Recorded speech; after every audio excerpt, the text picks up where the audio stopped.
You're very welcome to the Firm and Fast Golf Podcast. I'm your host Shane Derby. In this episode we speak to Matthew Goggin, the head honcho at the 7 Mile Beach Golf Development in Hobart, Tasmania. We explore Matt's early influences in the game, his grandfather, his mother Lindy, and hitting 3 irons off the sand at 7 Mile Beach itself. The influence that Mike Clayton had in the whole process, and the journey that Matt has been on over the last 10 to 15 years in terms of turning a dream into a reality. We hope you enjoyed the podcast. Thanks for tuning in. Matthew Goggin, you join us from Charlotte. You're very welcome. Thanks for having me. Yeah, down here in, I think you're getting a little worse weather in your part of the country, that part of the world than I am. But I've seen some pictures of St Andrews with snow-covered fairways and stuff. So it looks like your winter's a bit rougher than mine. Thankfully, we're a little bit further south. Portmarnock and County Dublin nice. is a good deal further south. Yeah, so it's 5 degrees out, gusting about 40k an hour. Perfect. Wind chill probably, it's just feeling a bit like 2, so maybe a little bit closer to the Tassie winters. Yeah. No, we don't even get that cold. Tassie weather is very misrepresented by the mainland in Australia.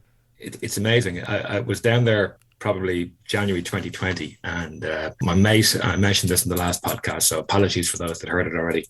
My mate had been 43 years since he'd actually darkened the door at Tasmania, and had never got to Barnbougle. So we rectified that, and he assured me that he would be back down in the not too distant future. Unfortunately, COVID got in the way. But yeah, it is amazing how few people actually in Tassie who are golfers who actually make the trip up there, especially from Hobart. They feel like that 3.5 hour drive is just too much of an encumbrance to go up there and enjoy that place. But I'll tell you what, if it was there when I was growing up, I would have been there all the time. It really is. Yeah. It really is. I guess maybe we get into the first question, Matt, if that's okay. Yeah. For those listeners that may not know who you are, perhaps you might give us a quick intro to Matt Goggin, professional golfer, course developer, mentor, and dare I say it, budding writer. I don't know about the budding writer or mentor part of it. I grew up in Tasmania, Australia. Not too many professional golfers came out of there. Actually, probably I was one of the first. I know Stuart Ginn Senior was living down there, but he was out of Queensland. But not too many people to follow, and I was lucky enough to be selected in the AIS back in the days, the Australian Institute of Support of Sport, when that was getting started, and that probably just turned everything around for me, because really growing up in a place like Tassie, it wasn't like there was tons of great coaching or great opportunities. We had a really strong sort of system around, if you were good enough, you would get into, national events, and they'd get you to travel around and you'd get exposed to all that. But really, from junior golf onwards, it was a bit tricky. So I was lucky to come from like a very strong golfing family. Obviously, my mother was a fantastic player, one of the best amateurs in the world for a long time. And my grandfather was a very keen golfer, so I was exposed to it pretty early, but never really took to it. Played a lot of other sports. It was actually during a tennis tournament when I was probably 13 or 14. A few of my mates wanted to go and play golf, so we went down to Royal Hobart, and then all of a sudden I hit a few good shots as opposed to struggling with your junior clubs when back in the 80s were not exactly designed for kids. It was generally like a cut down set of your grandfathers, and they were always too heavy and really stiff, and you couldn't hit the ball, and it was hopeless. But when you're a bit stronger, 13, 14, and you got to got the feel of what a real golf shot felt like. I slowly stopped playing the other sports, and golf took over. And then I was lucky enough to catch the eye of Ross Herbert, who was the head coach at the Australian Institute of Sport, and that's when everything changed, because I moved to Melbourne and spent 2 years just full-time golf. It was an incredible program. It was live-in, playing courses on the sandbelt, having sports psychology training, physiology training, physio, you named it. It was there at your disposal if you wanted to. So, for a kid coming from Tassie with no coaching to fully immerse myself in that kind of changed my life and put me on the track to actually realising that, I could make a go of as a professional. And then after 2 years in the AIS, I was sort of one of the top amateurs in Australia, and won the Aussie Amateur, and played well in some tournaments in the US. And, back when Tiger Woods was an amateur, came through with him, really. He was just a little bit younger than me, but turned pro around the same time. But it was, it was all due to the AIS. And then a year out, of the AIS, I had that Australian amateur win, which gave me an exemption to turn pro. Basically, you could get exempt through the Australian Q School, and I'd spent a year working for my dad, who was a horse trainer, and mucking out stables in the morning and then practicing in the afternoon. You can imagine how much I enjoyed mucking out stables at 5 o'clock in the morning, but particularly because I was pretty much terrified of horses. My dad was sort of the top horse trainer in Tasmania for a long time, but you couldn't catch me on a horse or really near one. They always scared the crap out of me. But so I was playing in a professional tournament as an amateur. It was the Greg Norman Classic, I believe, and I was the leading amateur, and I think I would have finished in, say, the top 15 or so, and would have got a paycheck of, I don't know, $10,000-$12,000 at the time, which was a lot of money. And I kind of called up Dad and said, I don't think I'm going to be mucking out stables anymore. I'm going to go and turn pro. So I turned pro and set off through the world of professional golf, and that sort of took me for all over the world in amazing experiences for the next sort of 2 decades, really. Brilliant. And obviously, you're currently based in Charlotte, North Carolina. How does Charlotte compare to the home comforts of the Derwent River, the Melbourne Cup, and of course the AFL Grand Final? Yeah, obviously really different. It was kind of by accident I ended up in Charlotte. I did the traditional route for Aussies were you played in Europe, because Greg Norman played in Europe for a couple of years, and then you go to the US. So you never went straight to America. I think Stuart Appleby was probably the first player to go straight to America and not go through the European tour route. And then everyone went to Florida. So I went to Florida, lived in Orlando. Greg Chalmers and I, we had a place down in Orlando in the same area where everyone else was. We weren't inside the gates of Isleworth. We were just outside them. But there was Craig Parry and Stuart Appleby and Robert Allenby and who else was there? Bradley Hughes, Frank Nobilo, like all the Aussie and New Zealand players were in that area. But after a year of living there, I think Greg and I just looked at it and like, what? Why do people want to live in Orlando? This is horrific. Not a great airport. It was just full of tourists, and it was so hot and oppressive and humid and not what we were used to, and it wasn't as easy to travel out of. And what we learned was that most of the guys were living down on the coast, which was actually pretty nice. But so then I had a look around and decided to move to Scottsdale.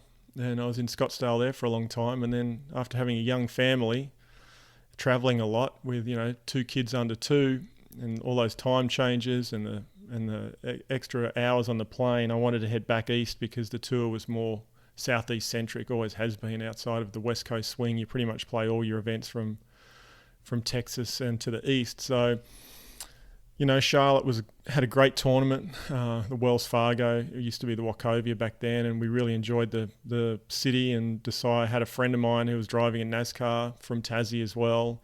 I'd sort of emailed him a few times about Charlotte, and he said I'd love it, and that's how we ended up here. It was, nothing really planned, just kind of happened. Of course, again, I hope my geography of America is right here. I'm maybe getting North Carolina mixed up with South Carolina.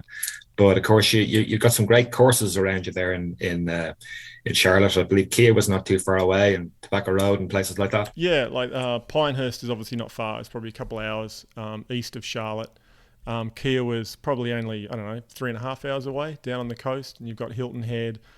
Of course, every course is a Donald Ross course. I mean, he was so he did hundreds, sounds like thousands if you listen to the actual people here. Like every course is like, oh, this is a Donald Ross course, this is an old Donald Ross course. I don't think he actually did as many as what people claim, or the club members like to claim. So I play at a course here, which is actually a really nice little Donald Ross course, Carolina Golf Club. There's Charlotte Country Club as well, which is another Ross course here. So there's a lot of good golf.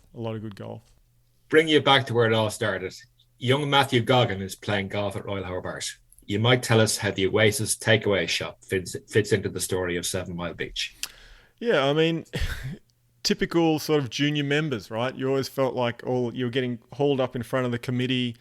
If it wasn't once a month, it felt like it, because you were doing stupid things as kids, probably, but there was other little things like, pulling your socks are down. Like you'd play off. We used to have the long socks with the shorts. I don't know whether you had that rule in the UK, but it's just like you always had to pull your socks up.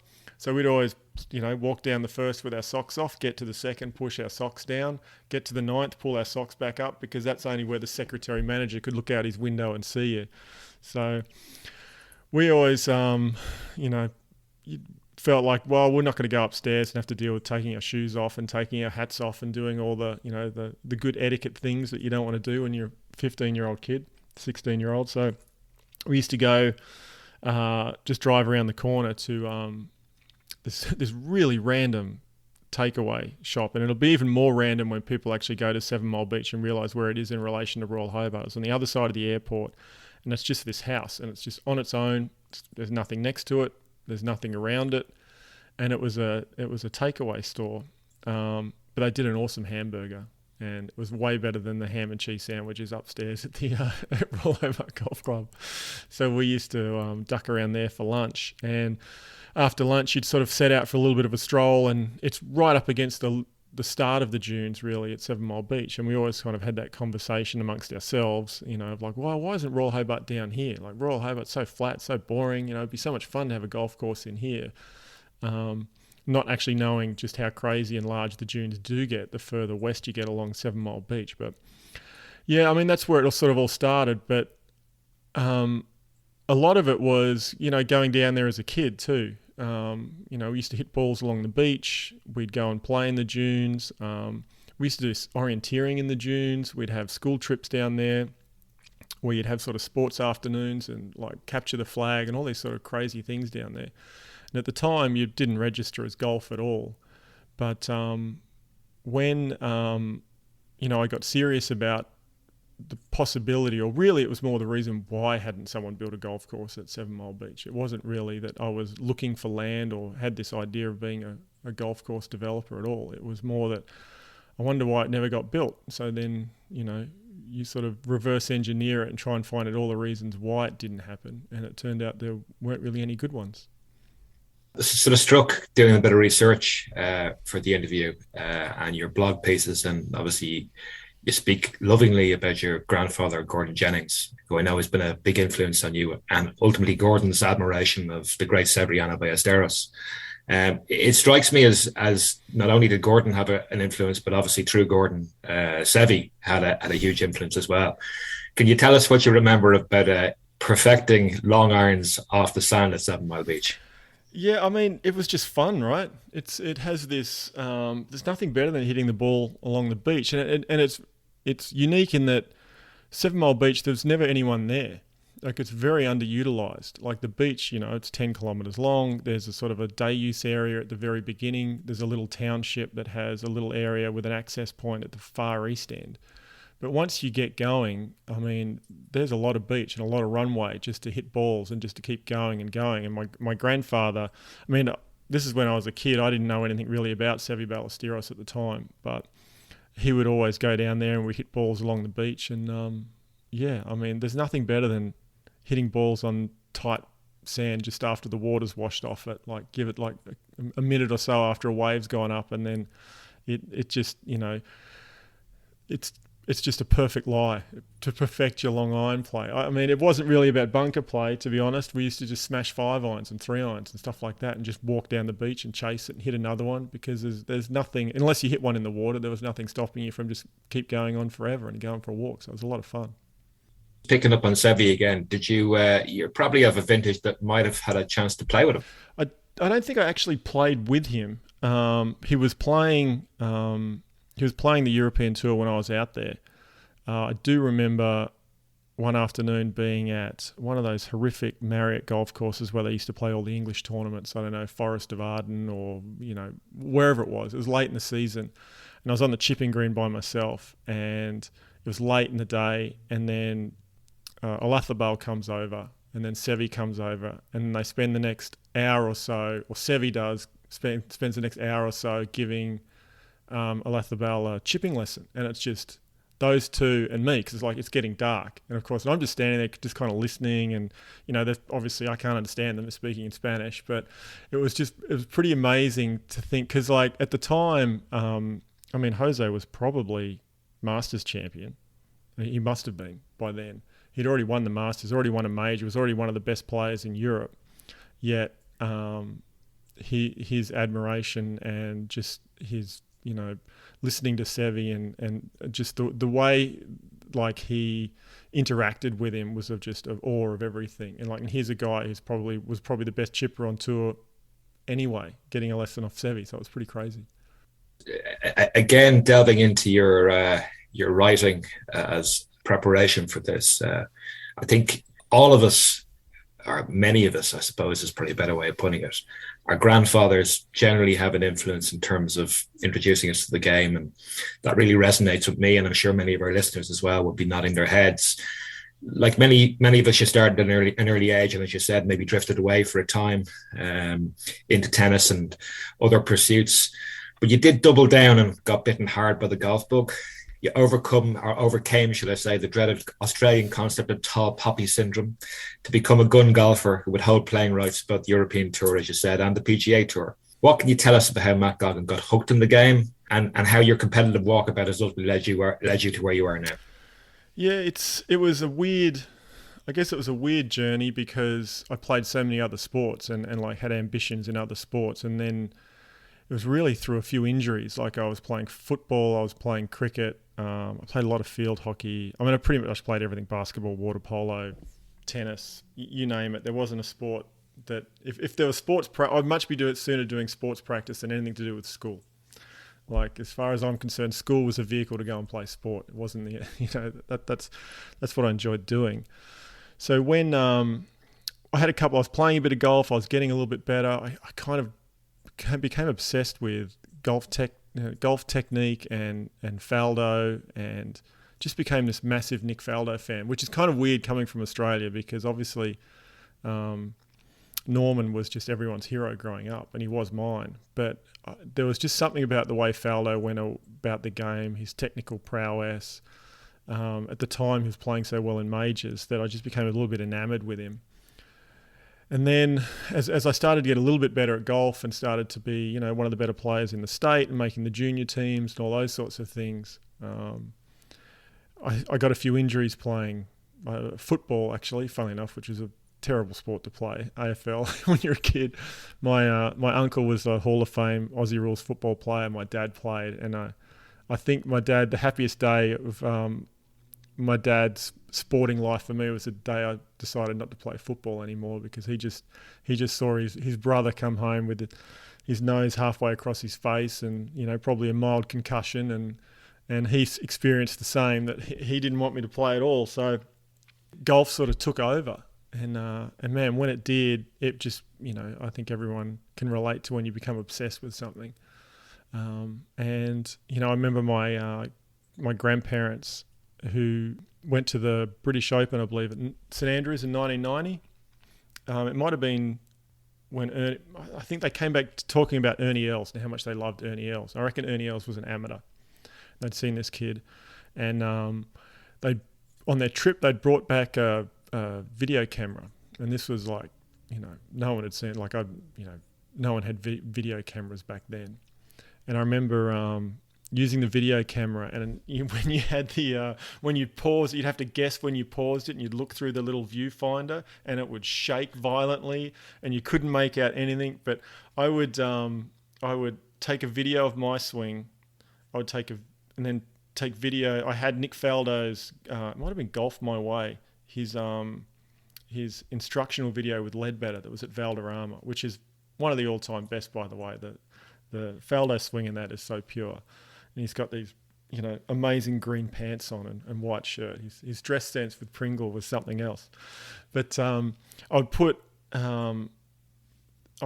pause that, and then I had another little TV where I'd hook up the video camera and take my video, and then pause that, and then I'd try and line them up, and then try and get into the same positions at Nick Faldo, knowing nothing about golf instruction, really absolutely nothing. Mate, that sounds really, really confusing.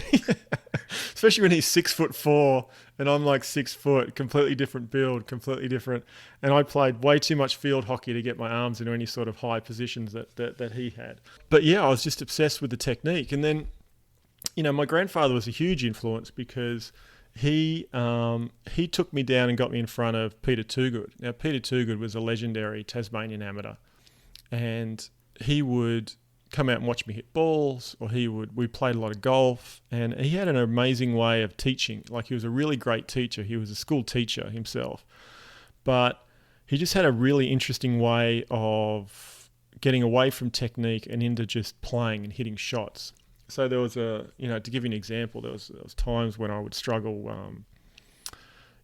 slicing the ball or whatever it was, and he would, out on the course, he would put the ball behind a tree with a limb, kind of a low limb, and then you'd just be kind of behind to the left of the tree.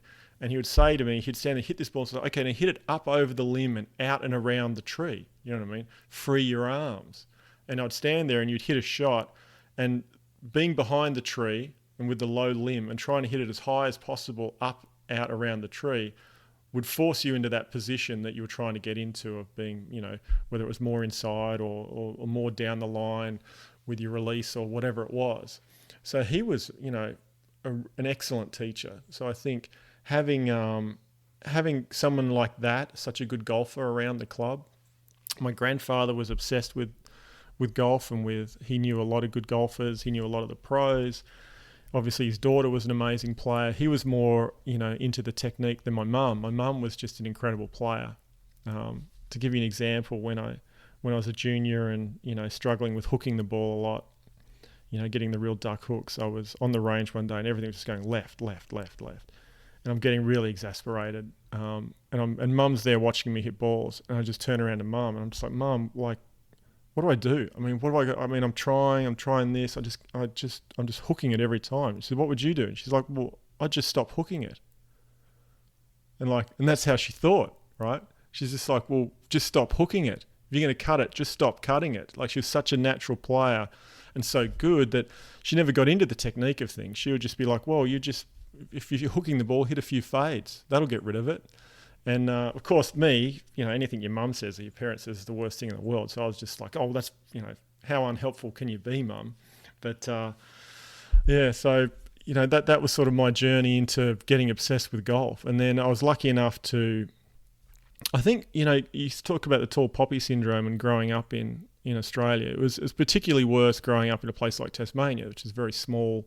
It's almost like anyone, if you're good at anything, or if you said you were good at anything, you had tickets on yourself. You were a big head. You were arrogant. And there was nothing worse as a kid, being singled out, really. Or for me, anyway, I always felt like you're always trying not to put yourself in that situation where, people are saying, look at him, he thinks he's better than everybody else.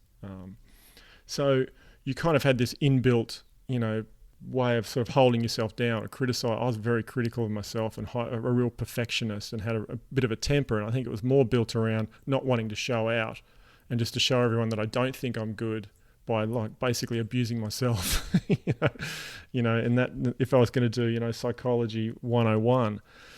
So it was really interesting getting, as having people believe in you, because you didn't really trust it. You're always a bit surprised. So when you got picked for the junior team, I remember thinking at the time, well, I don't know whether I deserve this. Am I really good enough? And so you're always fighting a bit of that.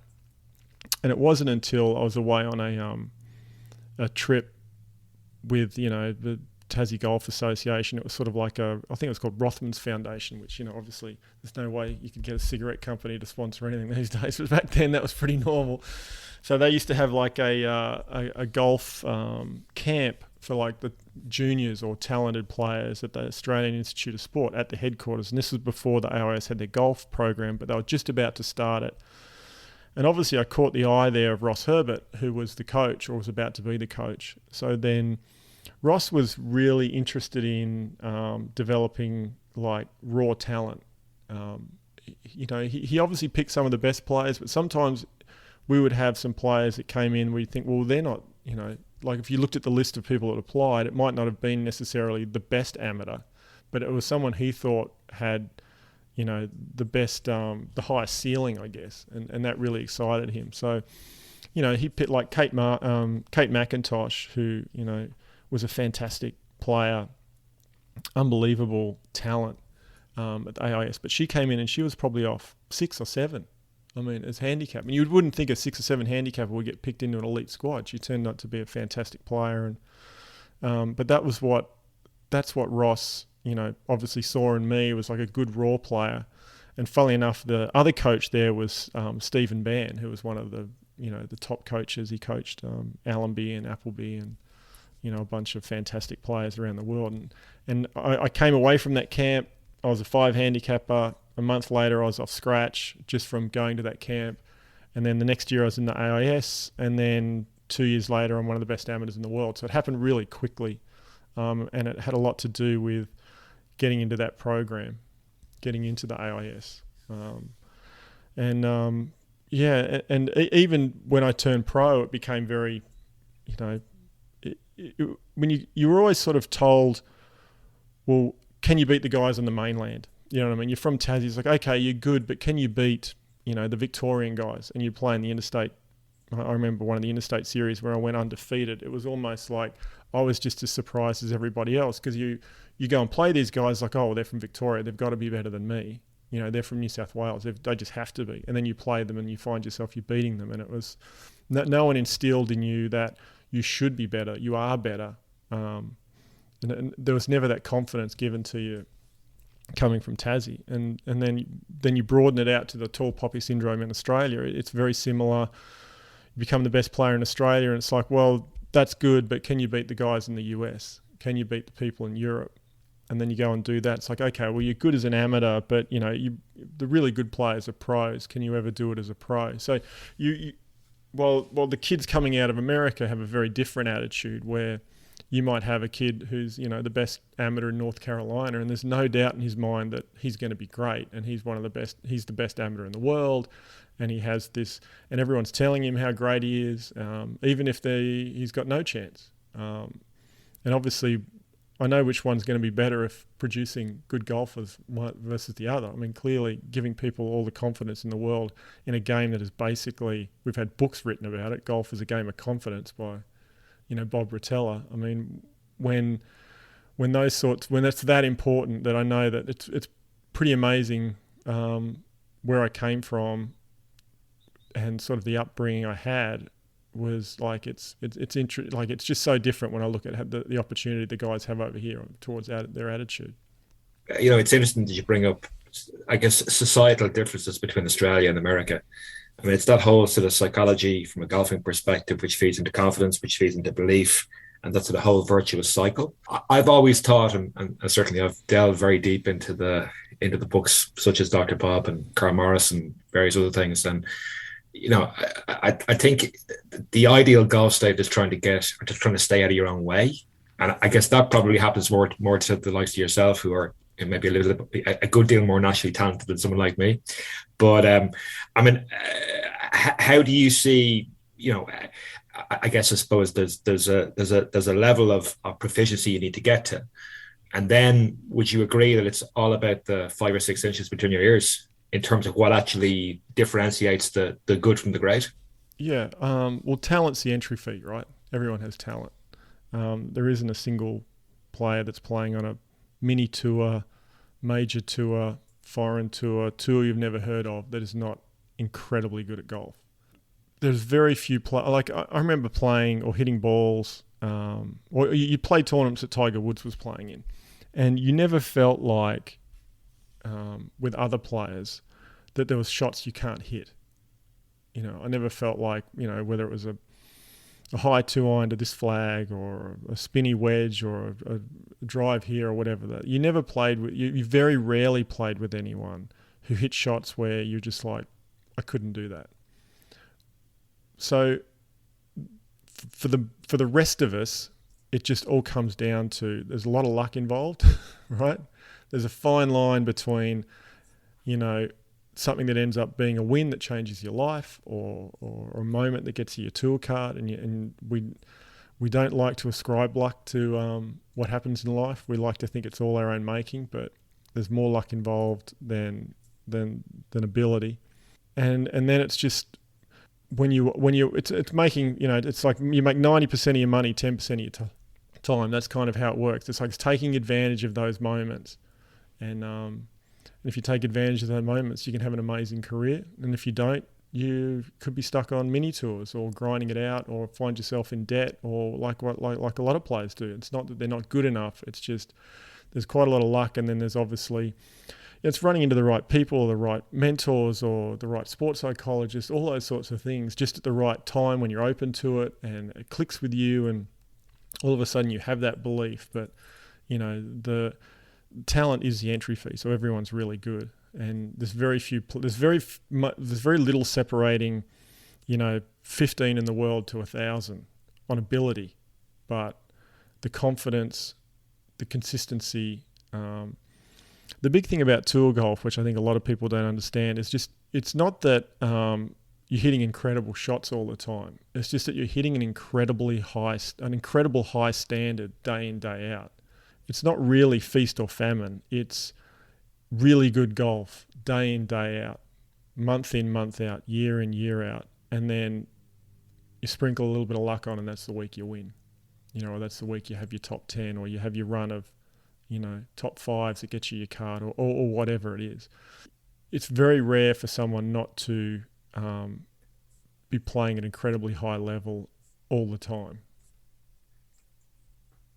So it really comes down to, it's not lightning in a bottle for most guys.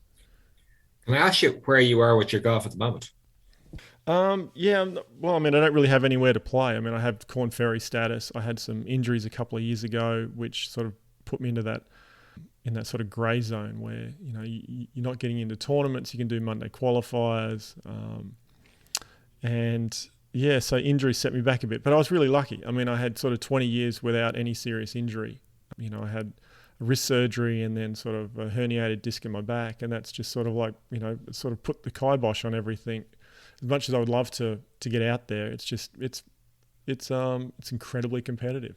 Like, you got to, when you only get Monday qualifiers or one event or Q school, that's just 1 week, and you're not playing 30 or 40 events a year, or 25 events, 4-round events a year. It's very difficult to just come out that week and have everything, click for you. I'm 47. I'm probably not far away from the senior tour. My health is starting to get a bit better. I really enjoy playing. I miss competing. I love competitive golf. That's what I'd love to be doing, but it's just not what I'm doing at the moment. So hopefully I'll get an opportunity in the future. I get the feeling that, again, from reading a good deal of your blog posts on the 7 Mile Beach website, that you've been on a journey of sorts over the last maybe 10 to 15 years in relation to enlightenment, perhaps. And maybe a certain Michael Clayton Esquire is somewhat responsible for that. I'd like you maybe just to speak a little bit about what Clayton means to you, the influence he's had, and maybe in relation to the wider golf space in Australia also. Yeah, I've known Clayton, a long time. I don't know whether I met him before I turned pro. I probably did. Like my grandfather used to go to a lot of tournaments. Him and Alf Goff, who were two members down at Royal Hobart. They would host professionals. They would go to all the Australian Opens. They sponsored a few. They would help them out. Guys would stay at my grandfather's house when they came down for the Tassie Open. My mum was sort of like the best junior and then the best amateur in the country for a long time. So they used to integrate some of those tournaments back then where, funnily enough, the women's amateur team that came off winning the Queen Circuit Cup, I don't know whether it was in the 70s or the 80s, whenever it was, they were just as popular or more popular at the time than the professional men. So they would have, mum would play in the Vic Open. They would have women's groups in between, or they would play. This is way back when. You wouldn't think this was even a thing that would be thought of back then. But so yeah, my grandfather and my mum would have known Mike Clayton. Clayton knew my grandfather. He obviously knew my mum because he would caddy for Louise Bryers, and Louise Bryers was one of the top amateurs that mum would play against and compete against. So they all kind of, I guess, knew each other.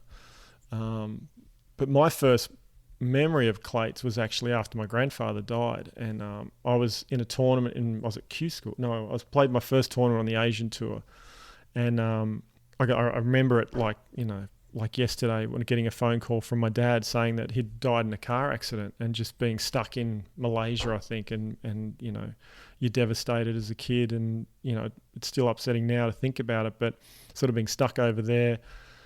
You know, I was able to get back for the funeral and all those sorts of things, but then the very next week I was playing I got an invite to the Vines, which was the Heineken, which was actually, it might have been a European tour event back then. Anyway, and that's WA, yeah? Yeah, WA, yeah. And I remember being on the range on Monday, hitting some balls, and Clates walking past. And Clates was like, you know, a stalwart of the Australian tour, a winner of Europe. He was one of the, you know, the good players that I knew of. And he came up to me and said, you know, so sorry about your grandfather. He told me a story about him and Alf Goff, and said he was a great man, and all those sorts of things that, you know, at the time mean a lot. And I mean, they still do now. So I feel very loyal to Clates. But from then on, I played with him quite a bit. We both had pretty severe tempers, so maybe we were kindred spirits there. I remember playing. You bet me to that question. Yeah, it was. I remember playing with Clates, and you know, it's the first hole of the Cannon Challenge, and we're coming last. I mean, it's Sunday morning, I think, early. We've just played the first hole. Second hole, Clates skies his driver, just straight pop up, and just rips the driver. As soon as he skies it, he turns around, just whops it into the ground, just buried a foot into the ground. And I appreciate it, because I'm just like, how can you be this angry, you know, 3 shots into the round? Like, you know, something else has got to happen. So it was kind of funny. And I think actually that was the day, and the stories might cross over a little bit, where he talked about working on a course at Barnbougle Dunes. And I remember at the time telling him, why would you do that? Like, there's perfect, you know, I don't think they'd even begun. They were talking about it, or they were about to start. And I was kind of like, well, why would you start one up there? It's like, it's miles away. Why don't you go down in 7 Mile Beach? There's amazing land. It's right near the airport. Like, it's right near Hobart. It's amazing. You should do that. Not knowing just how good Barnbougle was. And it was funny, it was a few years, it might have been a year or so later, and we got talking about it again, and I was sort of saying, well, why would you be doing it up there? It's in the middle of nowhere. And then he actually showed me some pictures of the land and the course, and it was obviously, you know, blew my mind, because there was nothing like that in Australia, like that style of golf or that style of that type of land being developed for golf just hadn't happened. So they definitely got that one right. And then I guess the long-winded story for 7 Mile Beach would be, you know, I had a foundation. It was built around entrepreneurship. Tassie's like a medicant state. We have, you know, 3rd-generation welfare recipients, and you always get that feeling growing up there that you'll never get out. And I'm, you know, incredibly lucky to have lived the life I have growing up there, because it doesn't happen for a lot of people, and I just got lucky. I mean, there's a lot of hard work involved, but, you know, at the end of the day, you know, I was very fortunate. So I was trying to do something around entrepreneurship, and really the goal was just to show youth, or that, you know, just because you're from Tassie, or just because you have an idea, it's not a bad idea. You know, to encourage that starting businesses, getting involved in businesses, you know, all those sorts of things are possible. So I was doing different things through the foundation, and then the opportunity to lease, take over the lease at Rosny Golf Course came up. And Rosny was a 9-hole public golf course, not very good. But I kind of had that idea of like, well, what if we did something to it, made it amazing? You know, it was sort of like Sweetens Cove before Sweetens Cove. It was that sort of an idea. It's like, why don't we do that? But let's make sure everyone who works there is provided an opportunity they wouldn't have got, you know. And then if they work there, then one day people will know the golf course or know of it, and they'll be able to get a job anywhere in the world. Because, I mean, that's the reality of a lot of these. Like, for the kids that work at Barnbougle Dunes, if they want to go and work at one of the top clubs in America or one of the top clubs in Australia, they're going to have that on their resume, and that speaks volumes. So they might not have come from any pedigree or anything to suggest that they should be able to be on the ground staff at Merion or Pine Valley or wherever. But if you've worked at a top, 30 golf course in the world, well, all of a sudden, having that on your resume is so huge. So I never had any illusions that it could be, like on that sort of level, but I just had this idea that to give these kids this opportunity around working in whether it's agronomy or retail or service industry, everyone that worked there had to mentor kids, and that's what it was going to be. So then we got really close to getting the lease, and last minute we didn't get it. Someone else got it. So I was kind of mad, and I'm like, you know what? Stuff it. Let's just build our own course at 7 Mile Beach. And that was really how that started. I then looked at all the ways why 7 Mile Beach didn't happen, really. It was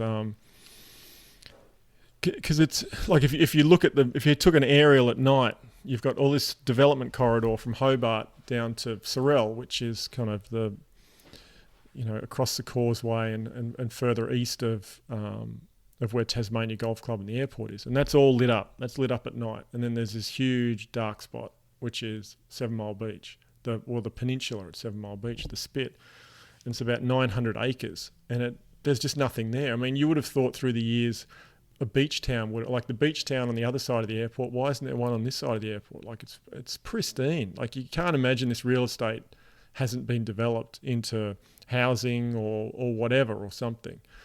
And then when I looked through did some research back through the various, I'd heard of developments, but I went back and found through council records there was a development proposed in the 80s called the Island State Resort, which was a huge Japanese, when like some of the large Japanese real estate companies were developing all across the world. They'd had a huge resort put in there, and it was built around a canal and a theme park, a resort course, a championship course, housing, apartments, like you name it. The whole thing was just built out. But it was built out around working with the sand mine. Now, even back then, there's a large section, maybe half the area, which is has a mining lease on it, which allows for the extraction of sand, right? So the government, as far as what I could tell, had always seen it as something they had to protect, but they also had never made a decision on if it was going to be sand mined or when it was going to be sand mined. So it was very difficult for any developers or for anyone to actually go in there and propose anything, because there was always this, spectre of what if we want to use that for sand mining? What if we want to do sand mining here or there? But when I actually looked at the land and walked across it, it was pretty obvious to me that the best land for golf wasn't in the sand mining area. You could use it, but it was relatively flat.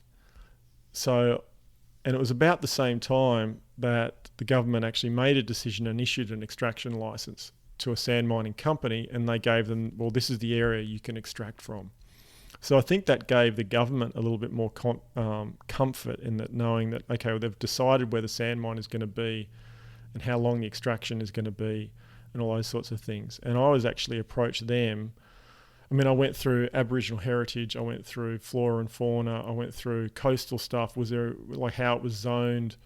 It was probably a good 12 months of digging through all sorts of council documents and state government records and all that sort of stuff to actually then have some confidence in the fact that, well, there's no reason there's not a golf course down here. Like there's no statutory or there's no zoning reason why. It was actually zoned open recreation, which made golf permissible. You could build a golf course. There was nothing stopping you, which was crazy, right? You have this amazing land, no one had ever done it. So probably a year after that, I'd gone through all that. I called Clates up I emailed him actually, and it was funny. I was looking through on my old computer, looking at the email records the other day, because I emailed him and said, Clates, there's this amazing piece of land. I want to build a golf course. I want to try and look at building a golf course or investigate it, but I don't have any idea. Can you come down and have a look? And I sent him a couple of pictures. Can you come down and have a look and just give me is it good? Is it bad? Do I have any idea what I'm talking about? Because Clates had gotten into obviously the golf construction and design part of his career then. He'd built Barnbougle Dunes, but he'd involved in like a lot of the renovation work at Victoria and a few other places. So I don't think he replied. It's funny because he said he often says, I came down straight away. I think it took me about 2 months for him to come back to me, which was funny when I look at it now. So I think I emailed him in November and January. He's like, no, okay, I can come down and have a look. So he comes down the next day, and that's when, wandering around, he was, pretty much backed up everything I thought. He was enamored with it, has that famous, infamous quote now, about when we're driving out, we just spent the whole day wandering around, and, in his usual colourful language was, well, if we stuff this up, it'll be the second best course in Australia. So, which is like, typical Clates. And sometimes you feel like, it's funny because like every client tells the architect that this course is going to make their career, and I think every architect says the developer, this is one of the greatest pieces of land, but it felt incredibly genuine at the time. And so I guess that's where it all began. And then a couple of months later, I had a meeting with the Premier, just in about basically getting a non-exclusive license to investigate the possibility of building a golf course. So, and that's where it all began. So over the next few years, the drudgery of trying to develop Crown land, that path began. Thanks for sharing that introduction to the story with us. As I was going through the process of preparing for this, I came to the conclusion that I just had a poem go round and round in my head, which is a poem by William Butler Yeats, and I just like to share it, which is just about dreams and hopes. And this one's actually really about unrequited love to a certain degree, but it goes a little bit something like this. Had I the heavens embroidered cloths, enwrought with golden and silver light, the blue and the dim and the dark cloths, of night and light and the half-light, I would spread the cloths under your feet, but I, being poor, have only my dreams. I spread my dreams under your feet, tread softly because you dread in my dreams. And I guess in many ways, it's a wonderful poem by a very, very talented Irish poet. I suppose what I'd like to look at now is how you've turned the dreams into a reality, because ultimately you're boosting the ground now, and the guys are pushing sand and shaping things up and roughing them up and whatnot. I mean, how did you get from? Well, clearly he was probably ahead of his time, because I think he was aware of what government bureaucracy can do to I mean, I can imagine. I mean, like you say, you met with the Premier, which is great, and I'm sure that opened a lot of doors for you. But there's still a lot of red tape and environmental studies and as you say, Indigenous studies and whatnot. I mean, when did you get it really in your head saying, I've invested, emotionally in this, I've invested time, probably invested money. When did the penny drop saying, well, I've just got to go and do this? Yeah, well, to begin with, as I said, it was more about my foundation. And I was really passionate about, well, what if we could build an amazing golf course, a resort like Barnbougle Dunes, and we could have every department have to mentor disadvantaged or however you want to call it, kids that weren't given these sorts of opportunities, and we could take these kids and put the equivalent of Barnbougle Dunes on their resume, or working in a world-class restaurant, or working in a world-class hotel, all those sorts of things. Just the the paths and the opportunities that would open up to, kids that didn't have that opportunity or wasn't presented to them. So that's what it really started off being about. Now, for that to happen, there had to be, there had to be a lot of investment, and there had to be a carrot, really. So to begin with, my idea was, this is be an amazing place to live, and there's no reason why it can't be developed into some limited housing or something to basically have that incentive for guys to be like, yep, you can have the golf course, the foundation can have the golf course, and we'll do the housing, and off you go type thing. So that was really the arrangement to begin with. I had some investors, and I really sort of brought in a group of people that I felt had more than just money. They had skills. So whether it was, we had an investor who had skills in being a superintendent, or someone who had skills in finance, or someone had skills in media or hotel development, all those sorts of things. I was trying to get everyone involved so they had a role to fulfill, and would be vested in the project beyond just, their capital return. So that was going to involve some rezoning and all that sort of stuff. And I felt like we got really close, but, there were some political reasons around it, being close to the airport and all those sorts of things. And in the end, it got, knocked back. The rezoning got knocked back. But we got the golf course. And so I'm thinking, well, we got the golf course, guys. We won. Like, this is amazing. Can you believe we've got this piece of land to build a golf course on? Because no one took us seriously. No one thought it was possible. There's a lot of I like to, the main attitude I run into Tasmania a lot is, why would you? Why would you do that? I'm gonna go down to the beach. Why would you do that? I'm gonna be a golfer. Why would you do that? We're gonna build a golf course. Why would you do that? This is, we can just be here. Why just Royal Hobart's good enough? Like all that sort of stuff. That is just like an entrenched attitude. And so to come out the other side and be like, we won. We're gonna have this opportunity to build this amazing golf course. But then, of course, without the financial incentive, guys were not that interested. It's like, oh, okay, we gave it a good try. We didn't get the housing. Bad luck. That's that. So, we tried to bring in some other people along the way. I had lots of discussions, trying to find people that are more interested in doing, I always want it to be a public golf course.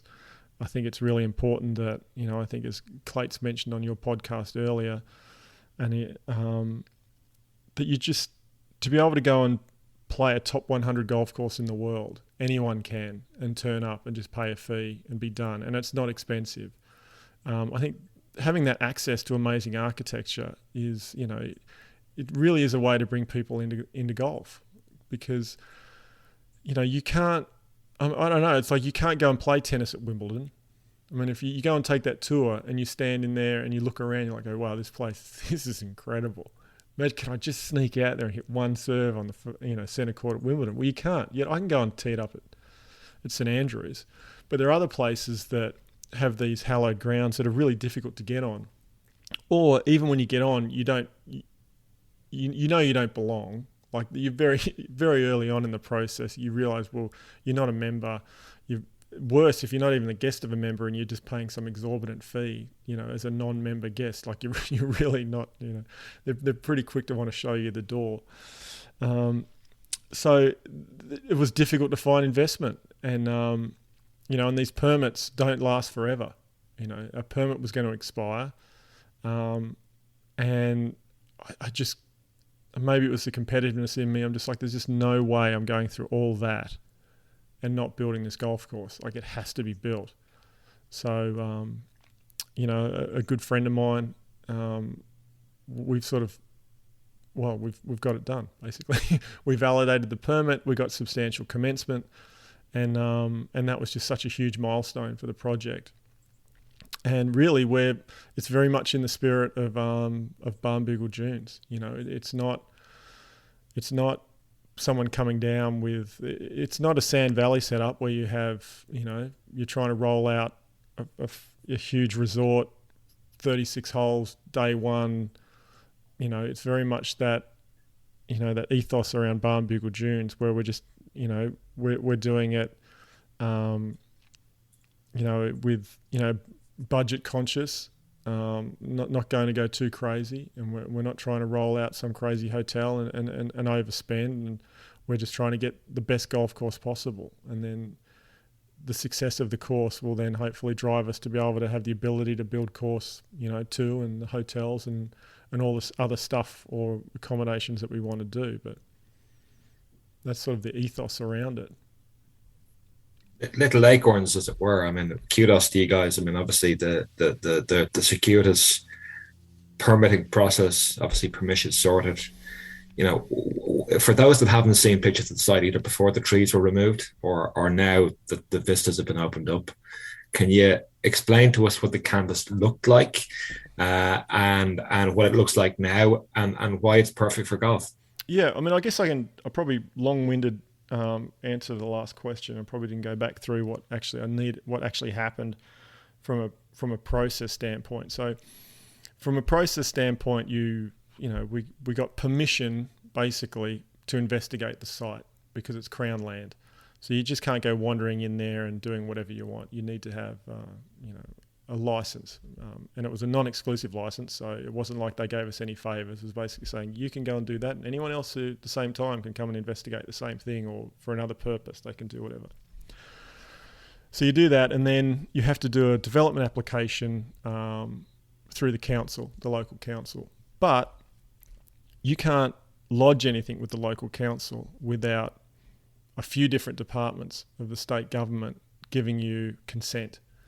So you needed Parks and Wildlife, which oversees the area. You needed their consent for anything you wanted to do, and you needed and Crown consent for anything you wanted to do. So you can go through the process of getting a development application. And development application is not just your routing; it's like your hydrology report, your flora and fauna report, your erosion report, or your coastal inundation reports and all that sort of stuff, coastal reports, your bushfire or your fire management report, your traffic report, your, what else is probably another one in there that I'm missing? There's probably about 6 or 7 reports you have to get done to support your development application. So everything you want to do. Then so you spend all the money doing that, and then you take that to council. And before council will accept it, you need to have a piece of paper signed by the property services, which was Crown back then, that says you can lodge that. We give you approval to lodge that. Now, don't think for a minute that you're going to hand that document to send that into Crown and they're going to turn around and give it to you the next day. You know what I mean? It can just sit on someone's desk for months and months and months and months and months. You mean it doesn't happen straight away? No, it's amazing, isn't it? Yeah, it doesn't happen straight away. So for everything you want to do, or for every change you want to make, or anything you need to adjust, invariably it involves the tick of approval from Crown land, because they're the owners of the land. So it's really tricky. So it's in the municipality or the council. Clarence Council is the area. The land's owned by the Crown, but it's managed by Parks and Wildlife. So you have 3 different bureaucracies that all have a say in everything you want to do. So it's painstaking, and you just everyone has different agendas, and everyone has different people they need to answer to, and everyone has different and a lot of them don't necessarily understand golf. They don't understand what you're trying to do. And in that respect, that's where Barnbougle Dunes, there's no way 7 Mile Beach happens without Barnbougle Dunes, not because 7 Mile Beach's land wasn't good enough to have golf. There's just no way anyone in the government would see golf as a valuable use of that land, right? But like we all know the values of golf. We all know the values of public golf, what it provides for the community, what it provides for health. We all know the values of public golf and just what it can do for the greater community and just what the open spaces is. But there's very little understanding, especially within government at the time. And pre-Barnbougle Dunes, I'm sure there was no understanding of that. So Barnbougle Dunes opened the eyes of, whether it was tourism, whether it was just global recognition, international travel, interstate travel, all these sort of key economic indicators, jobs. There was like the Scottsdale Mill closed down in Tassie, which was devastating for that area, and I think pretty much all those jobs were replaced at Barnbougle Dunes. So that is incredibly powerful, especially when, governments are looking for elections or governments are looking for, their KPIs or whatever. So it put the ability of us to talk to Crown Land and for them to go through this process. It made it possible.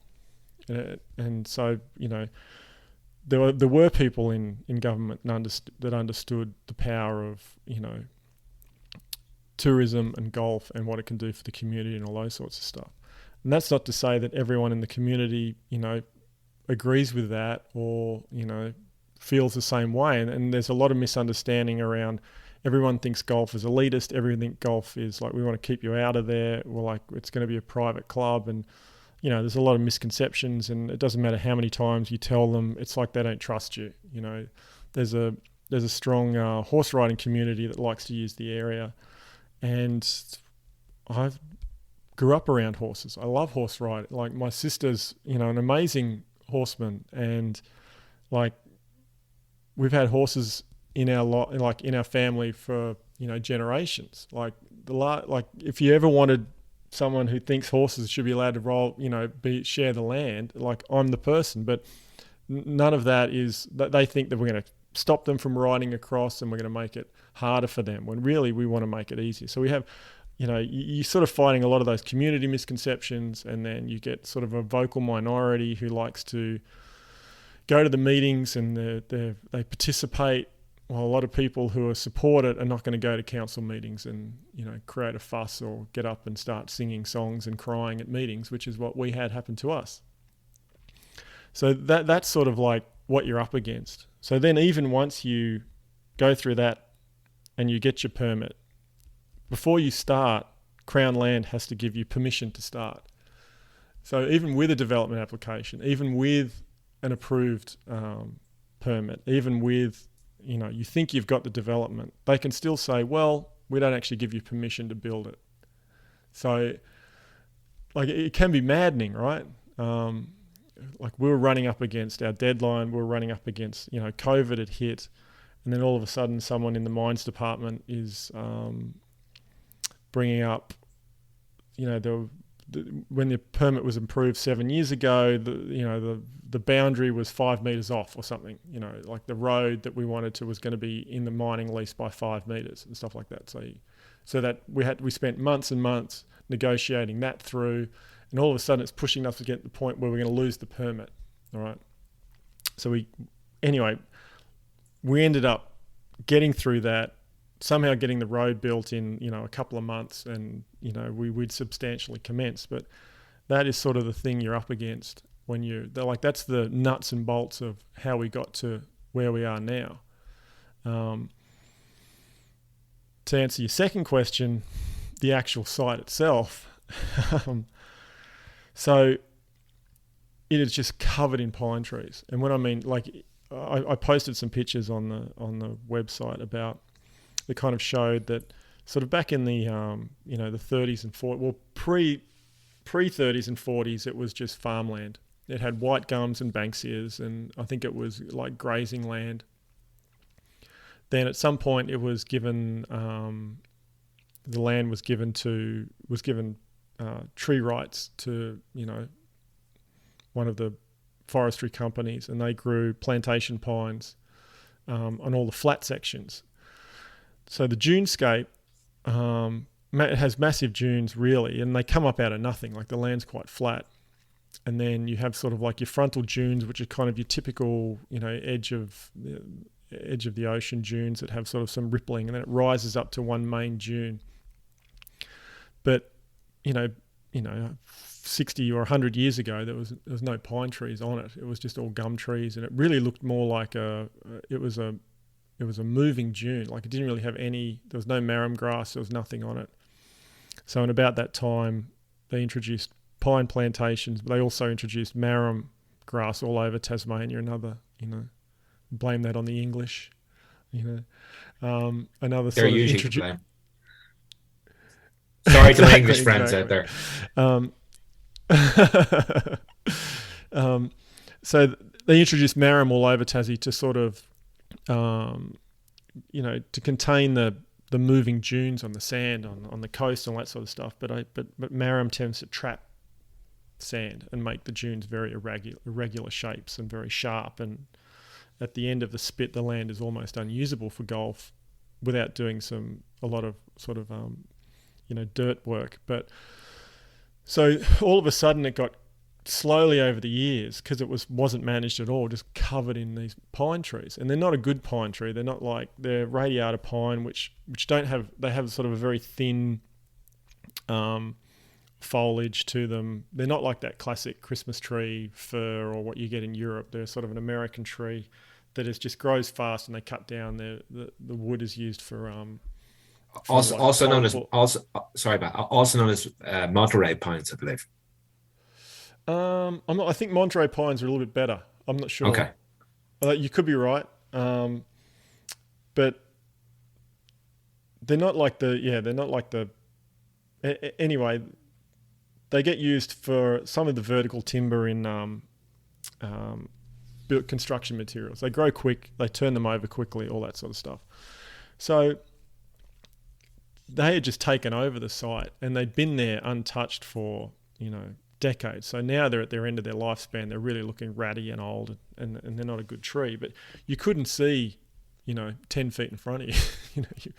But you could look at a topographical map. You could feel that there are areas where there was gaps, and you could definitely see where, you could see a hole here, you could see a hole there, or this land felt. And it was funny because I'd go for a walk with Clates, and Clates would be like, well, that feels like that's a good par 4 there. And you'd be like, what the hell are you talking about?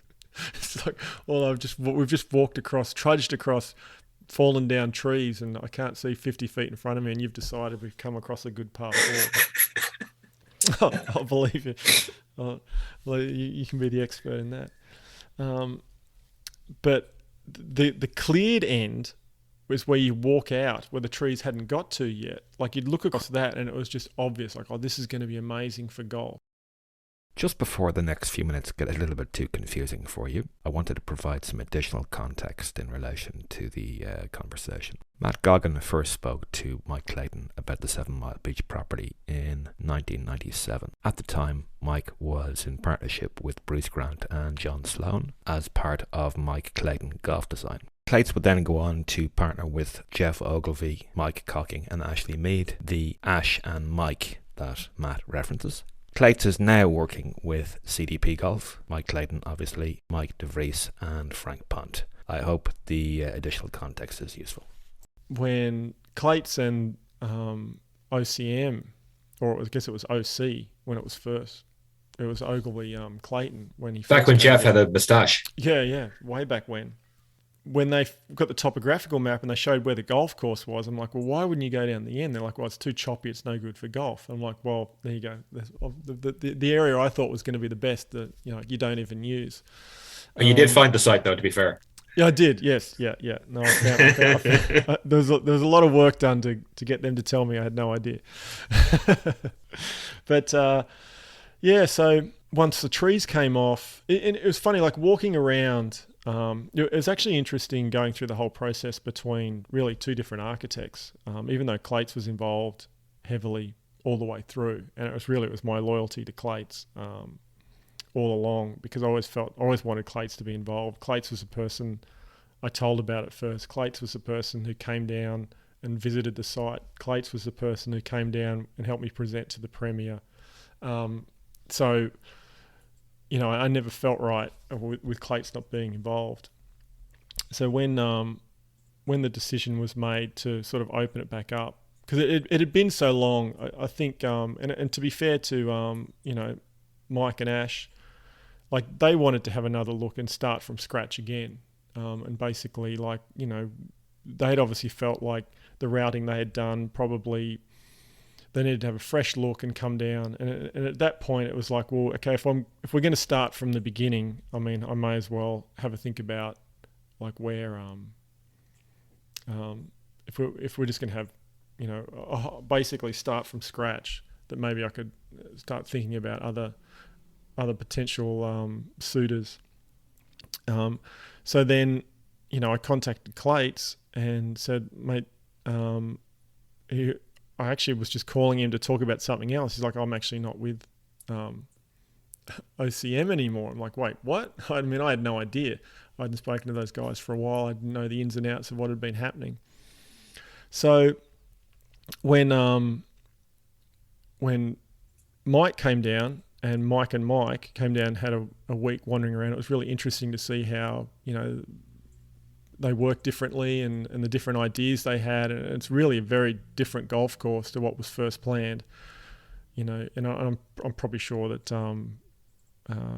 OCM would probably come up with a different routing second time around as well. But when we were walking that routing, you always sort of felt like, well, we'll be able to see the water from here. And if we get up into this high tee here, maybe we'll get a glimpse of it over there. And it'd be nice if we could see the mountain from this tee. We know it's back through the pine trees, so maybe when they're cleared, we'll be able to see something. So when the trees came off, and you went out there, it was shocking, really. I don't think anyone had walked around there and then goes down there now is going to be dumbfounded, because you can see the water from everywhere. You can see the mountain from everywhere. You can see Spectacles Island. You can see Lewis. Like, you can see everything that was there to be seen that was hidden. You can now see, which just sort of elevated the feeling around. Well, not only have we got, what, is excellent landforms, really interesting topography, a great medium to work in. We've also got views, which is, as Mike Kaiser loves to talk, and we're a retail golf course, and Mike would always talk about, the retail golfer, and, Mackenzie would always say that he never knew how good, Cypress Point was because it was so beautiful. Maybe, he actually doubted that it was maybe his best golf course because it was too pretty. So there's no way it can be judged fairly against, one of his other golf courses. So it's been very exciting. Sorry, my dog's going. Wait for my dog here. All right.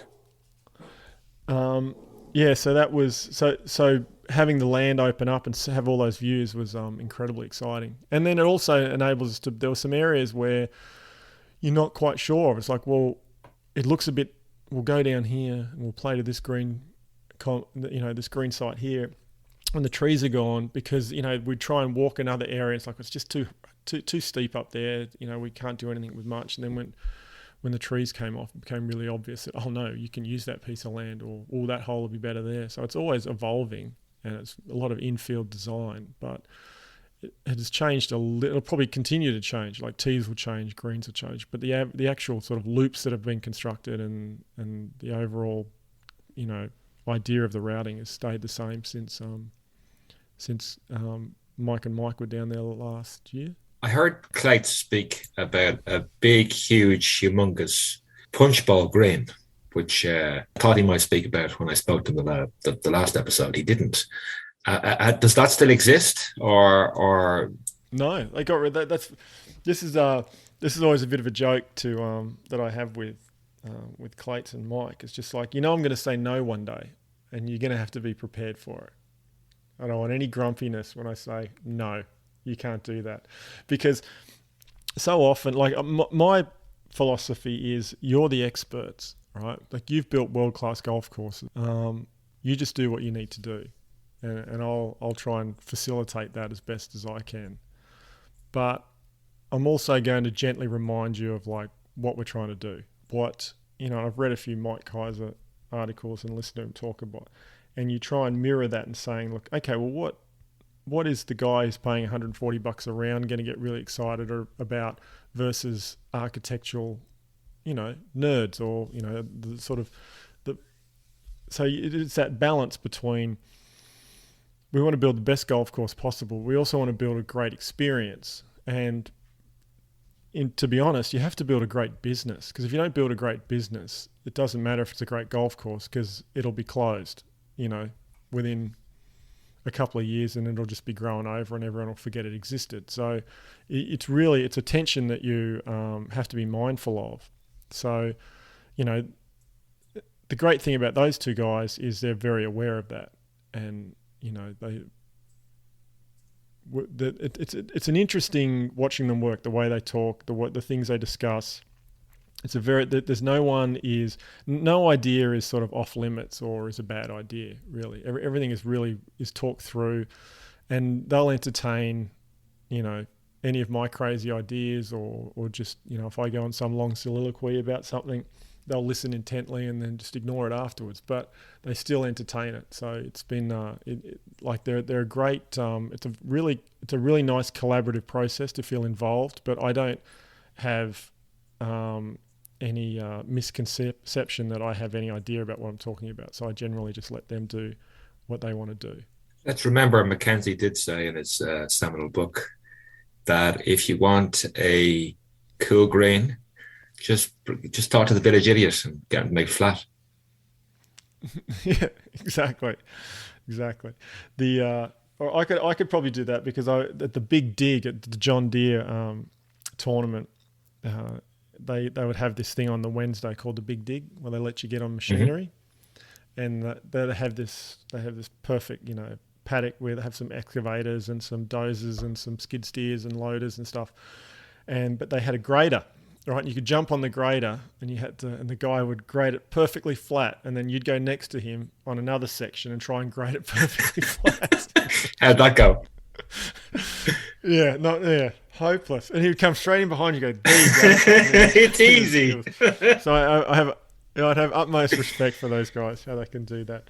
So I agree. But yeah, unfortunately or fortunately, because it might be a better hole without it, the punch bowl.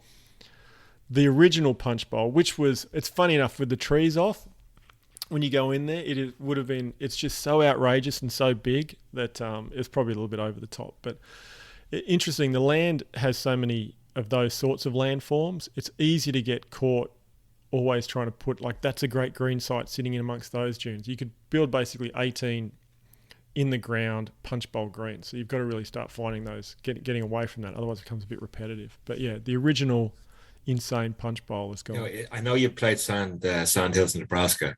I'm minded to just mention and remind listeners that they don't know about it. Obviously designed by Bill Coore and Ben Crenshaw. And I think they spent 2 years wandering around that site and maybe routed up to 140 holes. And there's actually, I saw a hand sketch of all the holes together as to where they might go. And I guess once they made the decision where they were going to start, then would we go left or right? And then ultimately it became quite obvious where they had to go, because ultimately when you make two decisions, you're ultimately then driven by where the nearest tee is and so on and so forth. I guess going back to your mention of the John Deere Classic, I'm inspired to ask you, when you were down in 7 Mile Beach, I think earlier this month, did you get a go in the big machines? We hadn't got them on site yet. So I was down the first week of January, and that's what I was busy running around organising for them. So I'm going back down in March, and it sounds like there's plenty of machinery that I can jump on, and I can be the village idiot, maybe. Well, best of luck with that. I hope you stay at Julian and Lucas's way. I believe they're Mike DeVries is having a bit of a masterclass down there for them. How are they getting on with their tentative steps in heavy machinery operation? Yeah, I think it's obviously awesome for them, because you don't get an opportunity to build golf courses. You just don't. You get a lot of renovation work, you get a lot of stuff that's already there, but just a completely new, raw, untouched site. So there's a lot of the difficulties that go with that, with having to spend more time cleaning the site than you do talking about, fancy holes or green shapes or hazards or stuff like that. They're out there pushing, there's some big sections of dunes that needed to be softened. there's a hell of a lot of cleanup work that goes around with just the mess of removing all those pines and getting the substrate ready for grass. So yeah, they're getting a real, masterclass in everything. It's not just walking around with a set of plans pointing about. Oh, for sure. It's having those classic pictures taken. It's long hours in dozers. Yeah, and it's picking up stones and sticks and et cetera, weeds and whatever else. Well, that's when I was down there earlier and Mike was saying we need to get a dozer, we need to get this, we need to get that, and I said it's all right. They can just wander around and pick up pine cones all day. To be at that for 60 years, but the sounds of it. Exactly. Someone's going to have to do it. I noticed that Lucas is assiduously capturing the evolution of the site, both with his camera and obviously the drone footage as well. Is this chronicling a conscious decision by you guys, or is it a CDP inspired approach, or whoever's responsible? It's certainly whetting my appetite for what's to come. Yeah, I think it's something we always. They've been very, purposeful in wanting to, again, because you just don't get these opportunities very often, and I think they're very conscious in wanting to capture as much of the process on film as they can, and as far, I'm a little bit more of the opinion that let's capture it, but let's not post it. So I'm holding back a lot of stuff. I'm sure they would love to, but I want it to be more like when we used to watch the Masters and you didn't know what the third hole was.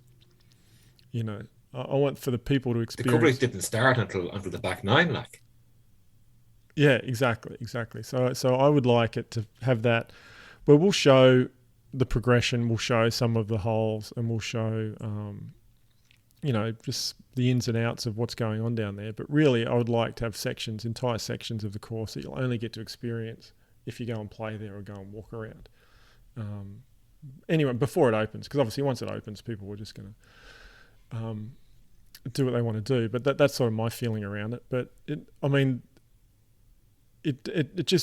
helps a lot with the marketing and driving the interest and all those sorts of things, which is important in trying to drive business and et cetera, et cetera. But I think we're also being very purposeful about trying to have a sense of mystery and not, it becomes, you don't want to overhype, but we all get very excited about it and probably talk a bit, with a bit too ebullience around it.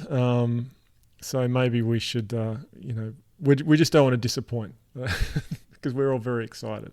That's straight out of the Tom Doak playbook in terms of holding stuff back, and I certainly know with a recent development here in Rosapenna, and we'll actually have Frank Casey Jr. and Clyde Johnson on in a couple of weeks' time talking about the development of St. Patrick's along similar lines to yourself in this conversation. But I know Tom and Frank were very keen to hold stuff back and maybe give a little bit of a teaser, and then ultimately people would explore it themselves when they opened up last June. And I have to say they've done a phenomenal job up there. And one of these days when you're over, we must get you up. We'll get you a bit of golf around Dublin first of all. Have you played much golf in Ireland actually, by the way? Well, no, obviously I played the Irish Open a few times, but it was never at any of the classic golf courses. Okay. It was always what was it, Druids Glen and what was the other place? Killarney? Down near Greystone. Is it down near Greystone? That'd be Druids Glen would be now down near Greystone. That was Druids Glen? Yeah. Okay. So you're probably talking about Carton House, maybe something like that. Yeah, and the K Club was another one. So no, I didn't. I mean,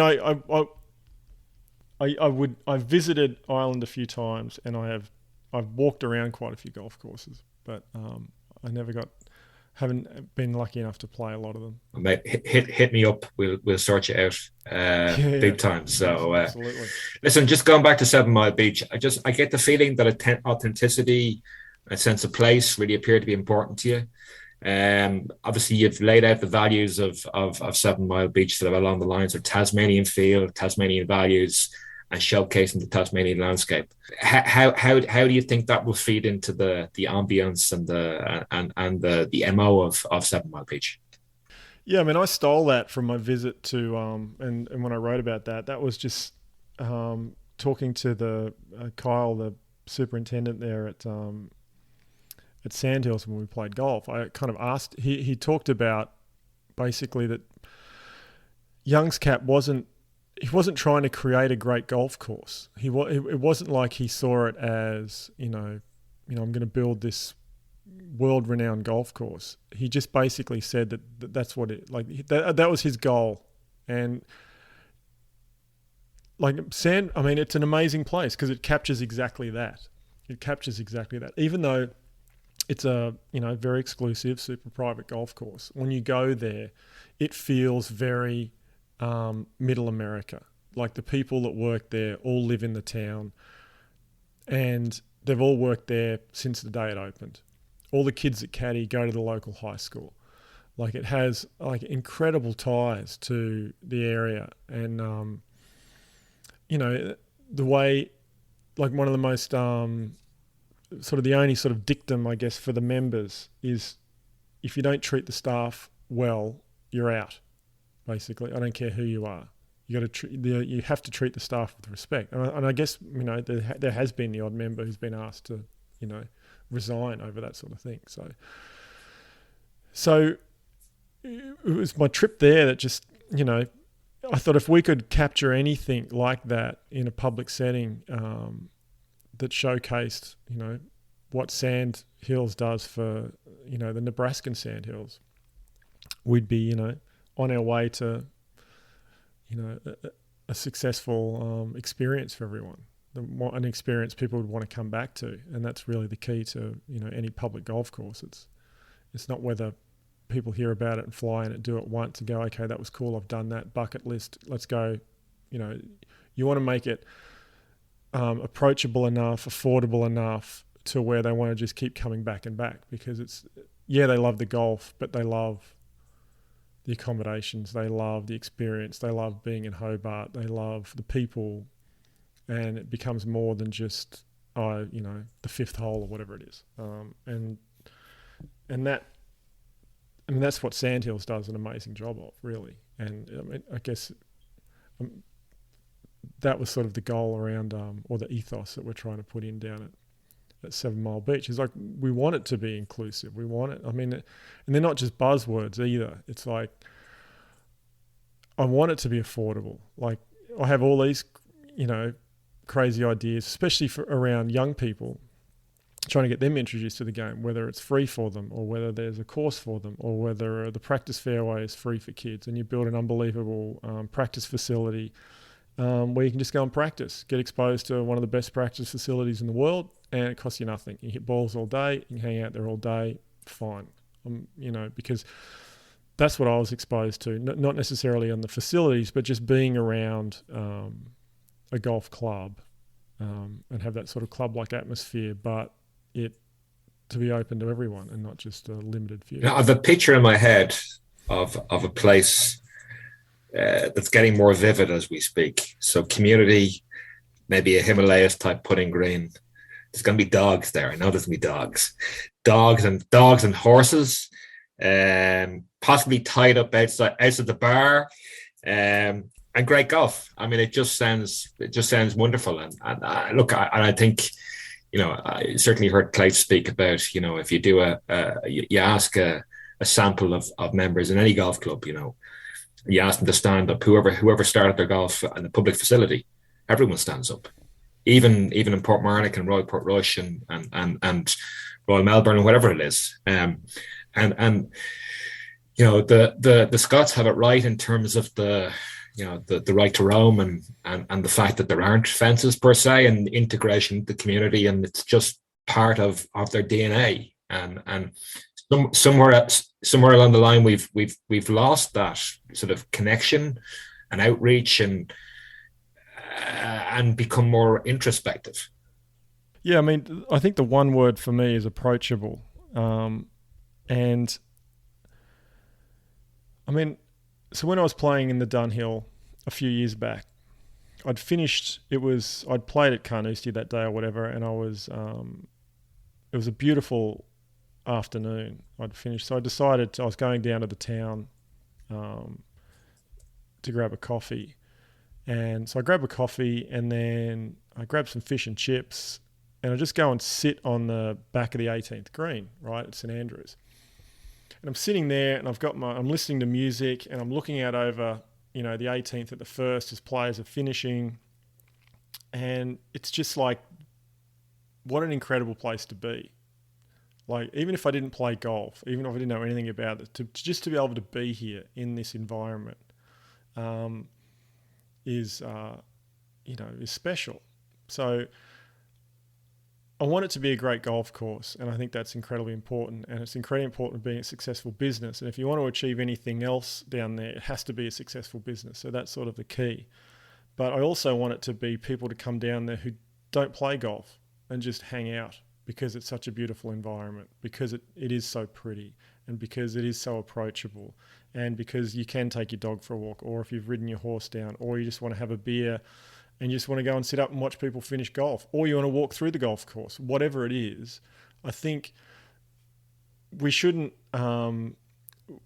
it shouldn't just be ours just because we're golfers, Like I understand the sort of wanting to have something to be private and to not have people walking across it and all that sort of stuff, and to have your own little slice of heaven.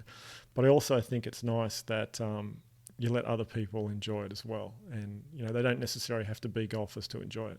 For sure. I mean, I'm, I guess getting back into or certainly peering down the rabbit hole, I've searched high up and low down for that quotation that Bobby Jones is on an appreciation and understanding of architecture. For the life of me, I have it somewhere. I just couldn't really well find it. So we're going to actually use a Tom Doak quotation instead. So everything you need to know about golf architecture is in Scotland. Do you agree? Well, no, not really. I think everything you need to know, well, very specifically, everything that's come out of Scotland, or every other golf course, is probably influenced through what's come out of Scotland, whether direct or indirectly. So if you're you can have someone who's obsessed with, CB Macdonald, and say that architecture came out of Scotland and it's very directly referenced. But if you looked at a CB, like a Seth Rayner course, and said that's influenced, and went and played St Andrews and tried to call a direct reference, you'd be like, there's no reference. Like, the road hole is nothing like that. It's kind of it's a weird interpretation. It's like, so I guess it depends on I think if you're well read, it's 100% accurate. But if you're if you know nothing about golf course architecture and you try and draw that Augusta is somehow, or TPC, Sawgrass is somehow influenced from golf in Scotland, no way. There's no influence. But you understand it if you're a little bit more knowledgeable on it, read on it. And I think, to me, like English golf, Scottish golf, links golf is real golf. I've always felt that way. I always felt like that after playing the US Tour or playing, in Australia, when you stand on a links golf course, it just feels right. And I don't know whether it's because it is so natural that there doesn't seem to be any manipulation, that it's just sitting there, that it feels, it just, everything about golf in the UK feels right to me.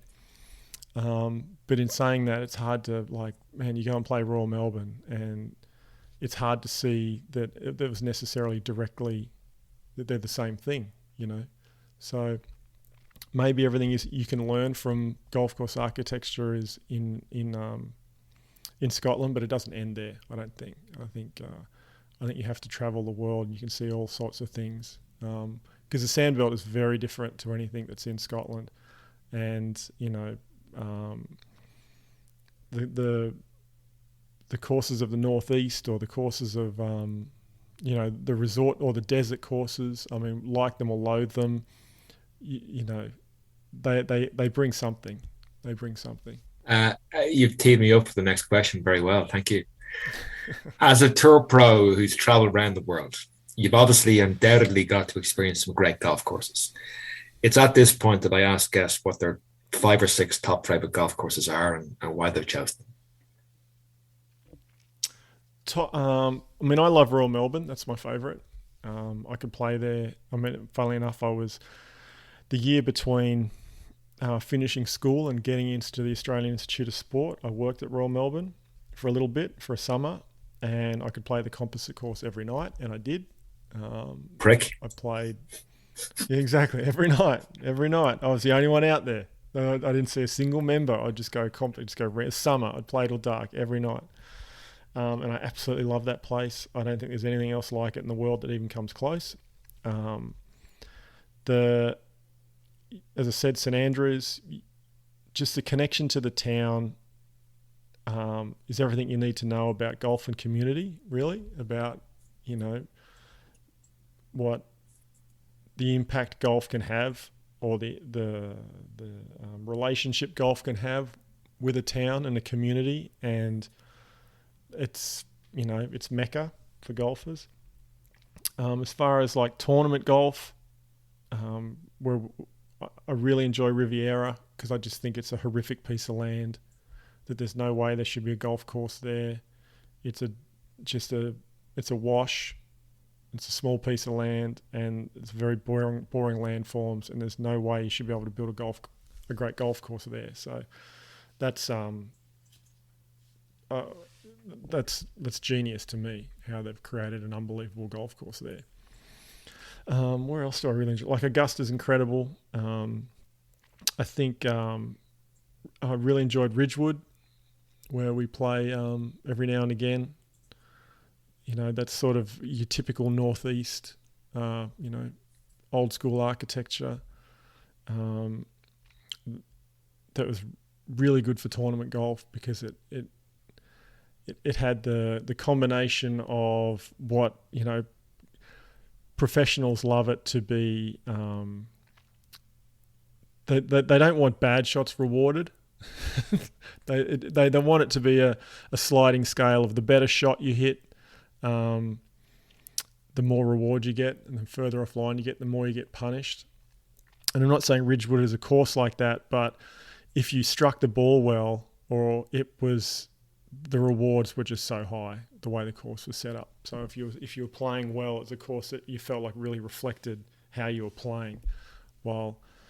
And professional golf's weird in that, like, you would play tournaments where the end of the week someone would be 20 under, and you'd be like, I could play the best I've ever played, and I'm not getting more than 4 or 5 under around here. I don't see it. I can't see how you can shoot 20 under around Wailea. It's like, I think I shot 2 under there once, and I felt like I played perfect. I'm like, I can't average 5 a day around here in Hawaii.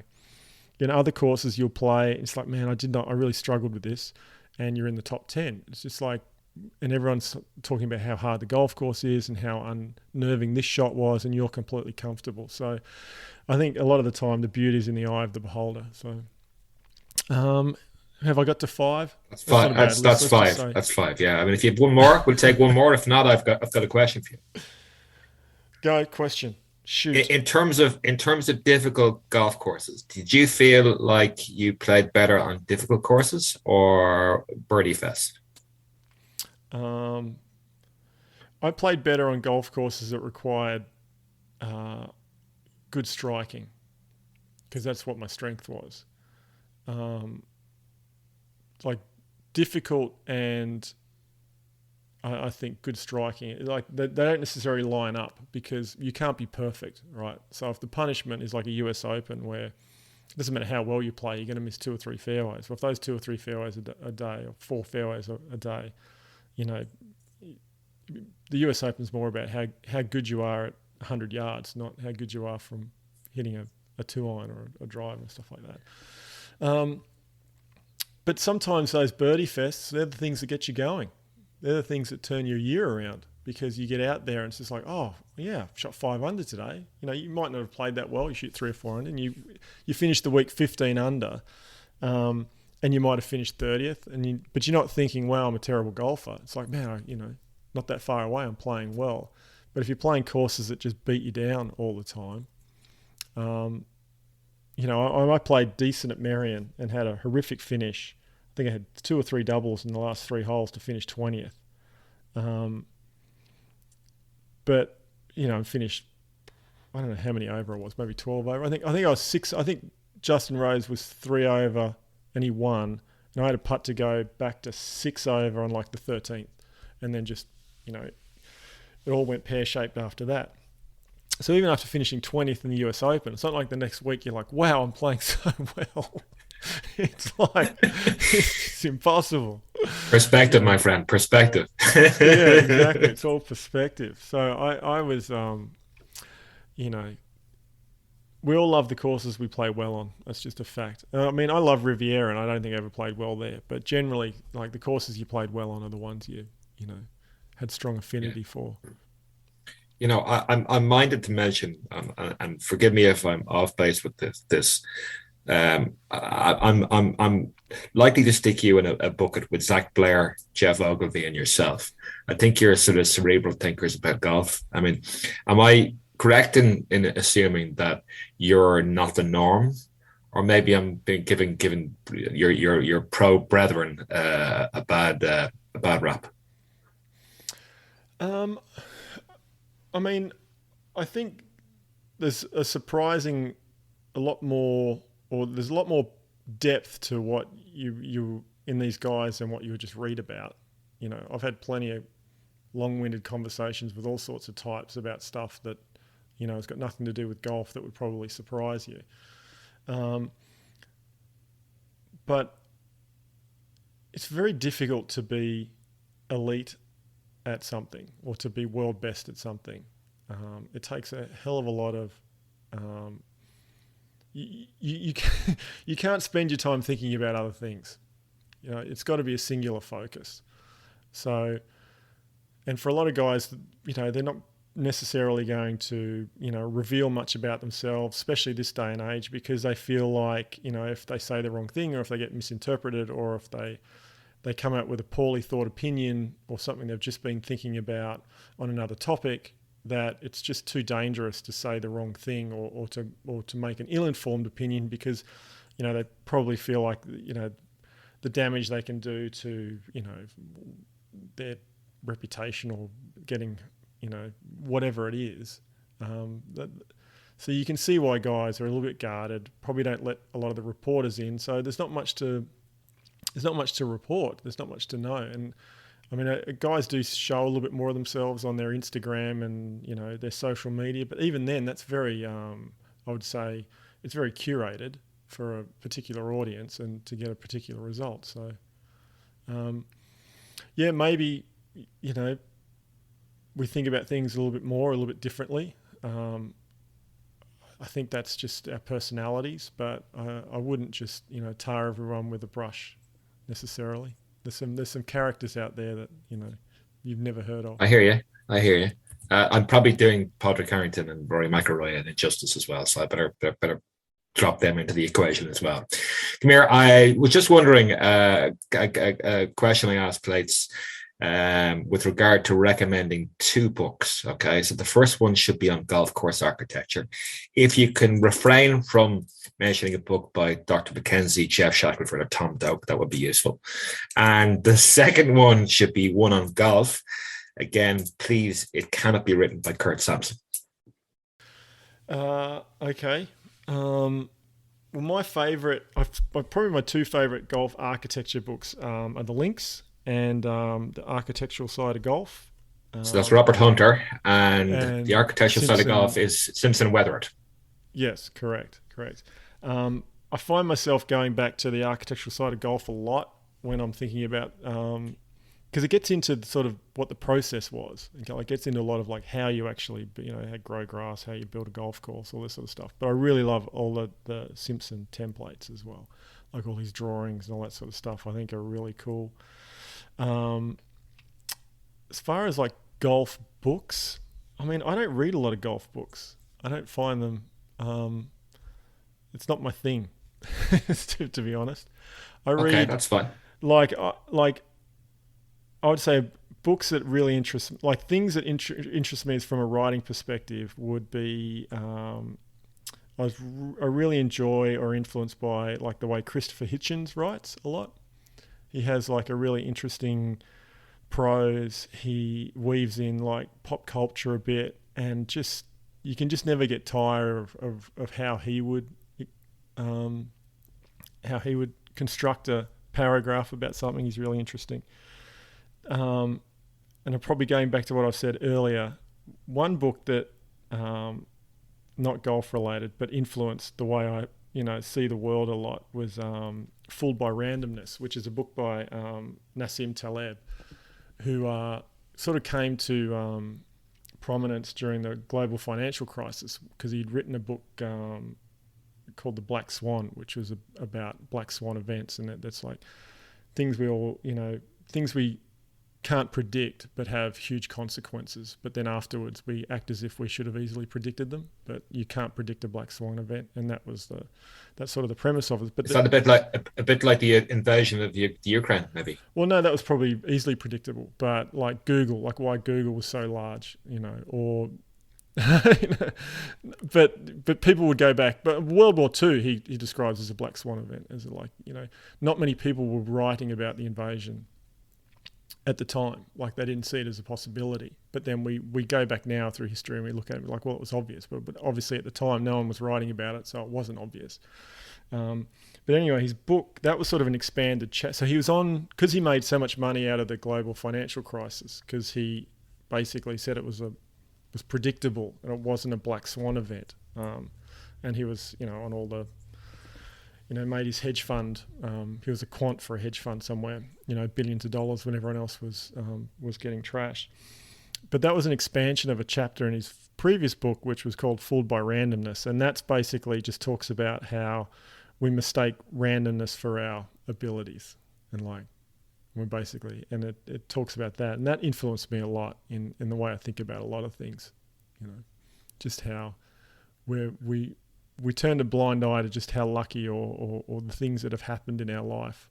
We attribute to us being smarter or us being better or us being more talented, when really there's a lot more luck involved than what we want to admit. Misattribution at the end of the day, I suppose. I noticed you've got a 7 Mile Beach hat on your head there. Now, for us that have unnaturally large heads, very good. For us that have unnaturally large heads, and fear that the hat you have on would look like a pimple on an elephant, essentially. Were I to make a purchase, obviously, any chance you could investigate the stretchy version of the imperial caps for those of us with ultra large bounces? Sure. So I did a limited run. The shop that that I put out was just a bit of fun, really. I was trying to test the logo, and I wanted to test, and to get a decent test run, I needed to order a certain number of hats. So I ordered a bunch of hats. I'm like, well, I may as well give people the opportunity to buy them. It wasn't like it was some, money-making venture or anything like that. It was just a bit of fun. But when I actually get around to, serious merchandising, I'll definitely look at that. But that was, that's a Stuart Appleby. He can't wear a hat. They don't make him big enough for him. That's why he always wears a visor. Yeah. I feel his pain. I really do feel his pain. Look, before we... we'll get you a visor. Yeah, sound. I see. I unfortunately, in the sun, Matt, I do a mean case of lobster. I'm a pasty patty, I'm afraid, so... Well, there is such a thing as sunscreen. I know you guys haven't heard of it over there, but we're factor 50. Conquer cancer and all that. Yeah, I'm well aware of the vagaries of not doing that. Slip, slop, slap. Exactly. Listen, before we close out, you might let the listeners know how they can follow progress of 7 Mile Beach, how they can reach out to you if they want to make advanced bookings for 23. That's 2023, obviously, or get some of the 7 Mile Beach swag that's now available in the shop. Yeah, so we have it on the website. So 7 with a 7, not the 7milegolf.com.au is like the website where I'll post updates. And then 7 Mile Golf, again with the 7 and not the spelled 7. I'm on Twitter, even though I absolutely loathe Twitter and refuse to go on. I do post the odd picture, the odd update, or there's an automatic update. And then same thing on Instagram. I sort of post some pictures on Instagram. It's 7 Mile Golf there. Again, just the 7. And yeah, if you want to email us, you can email us at info@7milegolf.com.au, and you can clog up my mailbox and I'll try and respond. But at the moment, no forward bookings. But as soon as I can, I'll update everyone on that. But we're hoping for the end of 2023 at this point. I mean, they're moving pretty quickly. They've got 13, 14, 1, 2, and 3 sort of all roughed in, and irrigation's just about to go in the next sort of few weeks, so it'll be off to the races. Very exciting. Brilliant. Matt Goggin, it's been an absolute pleasure. Many thanks for your time. Whenever you're in Ireland next, as I said, I'd love to catch up in person and have a slap over here somewhere. No worries. That was great. Great talking to you, Shane. Appreciate it. Go easy, mate. Appreciate the time of highlighting 7 Mile Beach. We're all very excited. Thank you.